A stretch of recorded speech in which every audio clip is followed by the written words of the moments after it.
So do you see this as missionary activity? You're over here trying to convert Jeremy Clarkson. I don't think there'll be any converting of Jeremy Clarkson. Okay. That seems quite unlikely.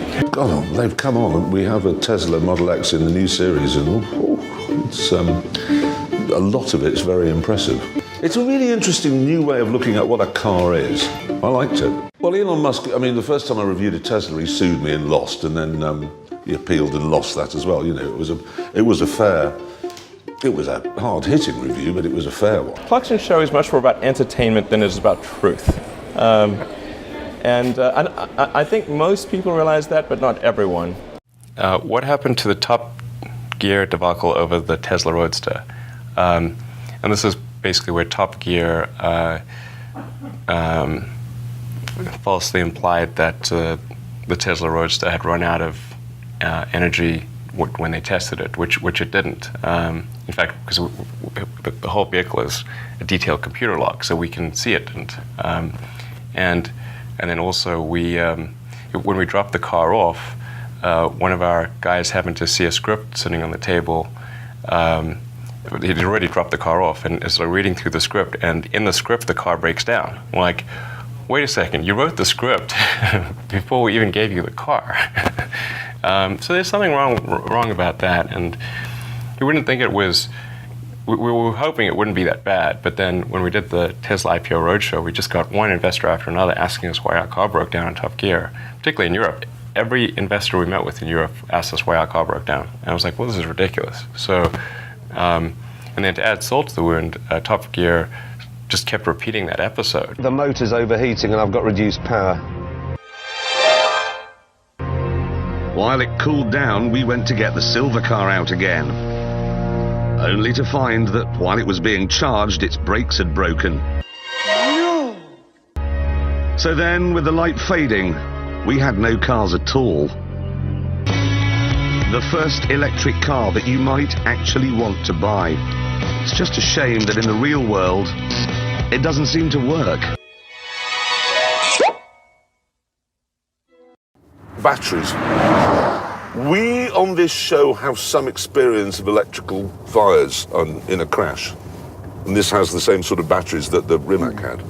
Yeah, that was in a crash, wasn't it? Drove off an edge and rolled down two hillsides. What, you're saying Richard right? Hammond's too small to steer with the steering wheel? I'm not saying anything, I'm just saying that was a crash. Battery-powered electric cars will soon die altogether. No, we are looking forward to that film. Well, I am anyway. What people don't understand is that if you crash an electrical car and it has lithium-ion batteries, it could catch fire. And often the fire brigade will turn up and they've only got water on board. So as you're sitting there on fire, you're then being electrocuted. It's just something that's worth bearing in mind, isn't it? Well, I think we should make it clear that we're not suggesting that these cars have any inherent defect. I mean, look what happened with Samsung with their batteries. Oh, we're not going to start defaming Samsung, are we? I mean, BMW literally has several thousand fires every year in their cars. VW, yeah. Yes.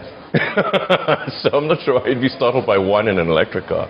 Lithium-ion has been a subject of discussion this year, for obvious reasons with the Boeing story. Do you think that you are going to get extra scrutiny as a result of the technology that's being used? Now, clearly, you're not a Dreamliner, you're not flying up at 37,000 feet, but nevertheless, do you think the technology is more in the spotlight now than it probably has ever been in the evolution of the product? Whenever you've got a new technology, there's always more attention paid to it than current technology, and the standard of safety is higher for a new technology than for an existing technology. The issue with the Boeing lithium-ion pack was not that it caught fire, but that it spontaneously caught fire for no reason. That's probably the was issue. a reason. Yeah. Well, there was a reason. Yeah. But it wasn't as though there was a crash or somebody shot it or anything like that. It was just in a normal flight, and it just caught fire.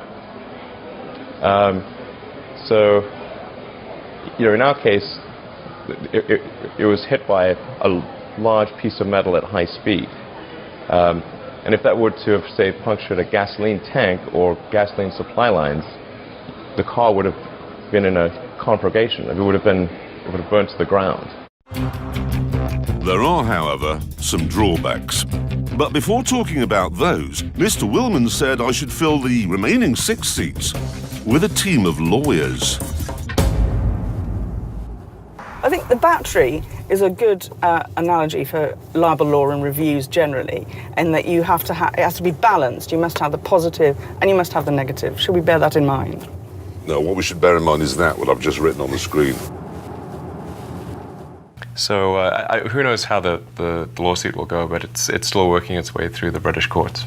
And our demands are pretty simple. It's just like stop playing that falsely, stop playing the episode where you falsely claim that, or imply that our car broke down. Seems like a reasonable thing to ask for.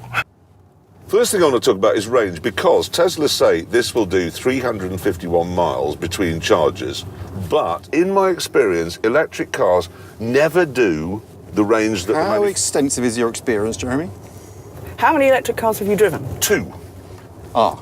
Both of them failed to do the range that the manufacturer said they would do. Because it depends on temperature, it depends on a million things. And anyway... As you've said, legally, we need to make very clear, it depends.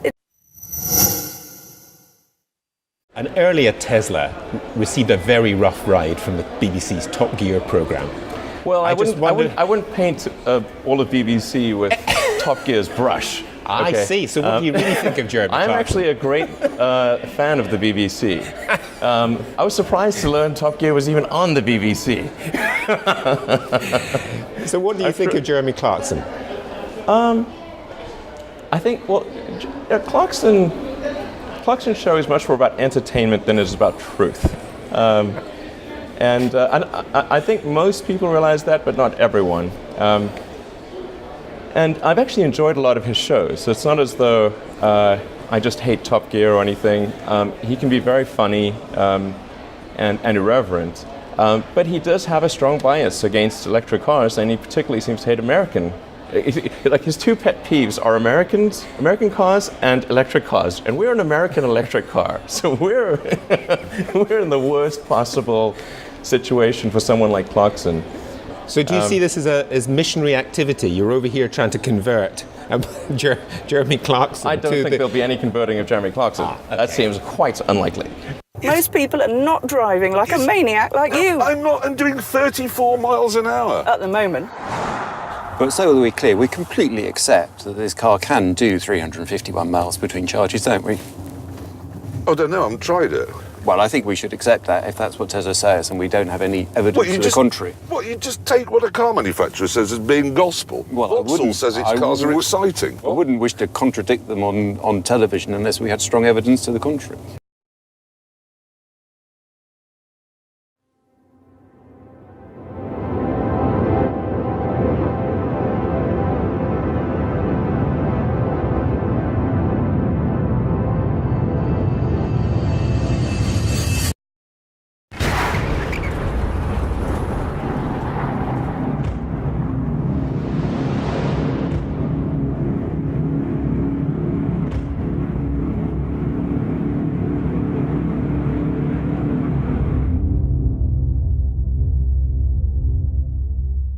Many of our customers, particularly those in dense urban areas, understand the difficulty in finding a legal parking spot.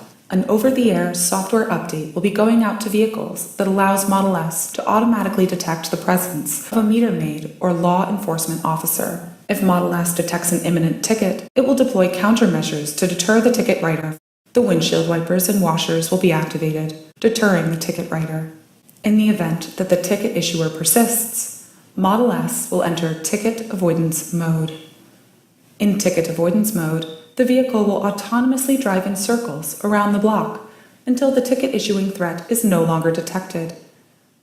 If the threat of a ticket has passed, the vehicle will park in its original parking spot. Otherwise, it will continue to drive around the block. A message will be pushed via the mobile app alerting the user that ticket avoidance mode has been activated and Model S is on the move. The autonomous driving summon feature will automatically be activated in ticket avoidance mode, and Model S will come and pick you up. With parking ticket deterrence and ticket avoidance mode, Model S has you covered. Long forgotten will be the days of parking tickets, or, as we like to call them, receipts for premium parking.